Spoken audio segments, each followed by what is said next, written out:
Hello everyone, আসসালামু আলাইকুম। কেমন আছেন আপনারা সবাই? আশা করছি সবাই ভালো আছেন। তো আজকে সকালবেলা আমি ভিডিওটি স্টার্ট করে দিছি, যেহেতু আজকে বাসায় আম্মু একটু অসুস্থ, তাই আজকে রান্নাবান্নাটা আমিই করব।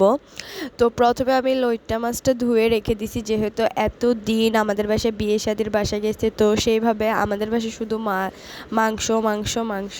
তো আজকে কারণ একটু সিম্পল খাবার করা যাক। তো এই তো যেই বলা সেই কাজ। প্রথমে লইট্টা মাছগুলোকে আমি কেটে ধুয়ে, আম্মুই কেটে দিছে, ধুয়ে সুন্দর করে। আমরা যখনই মানে লইট্টা মাছ বা ছোটো মাছ রান্না করা হয়, আমরা হাতে মেখে রান্না করি সেটা।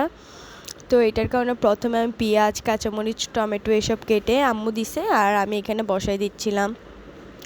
আর এখানে লবণ, হলুদ, মরিচের গুঁড়ো, ধনিয়ার গুঁড়ো, আর লইট্টা মাছে এত বেশি কোনো ময় মশলা আমরা ইউজ করি না, জাস্ট সিম্পল এটাই।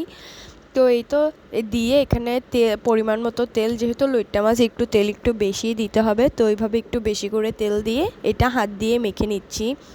আর সেটাতে যত একটু বেশি পানি উঠে যায় লইট্টা মাছে, তো সেই কারণে আমি একদম হালকা একটু পানি দিয়ে দিছি, যেটা আর দেখানো হয়নি। তো এই তো দিয়ে আমি ঢেকে দিছি, আর লইট্টা মাছ হইতেও বেশি সময় লাগে না। তো এইদিকে আবার আম্মু চিংড়ি মাছ কুটে ফেলতেছিল, যেহেতু পুঁই শাক রান্না করবে সেটার কারণে।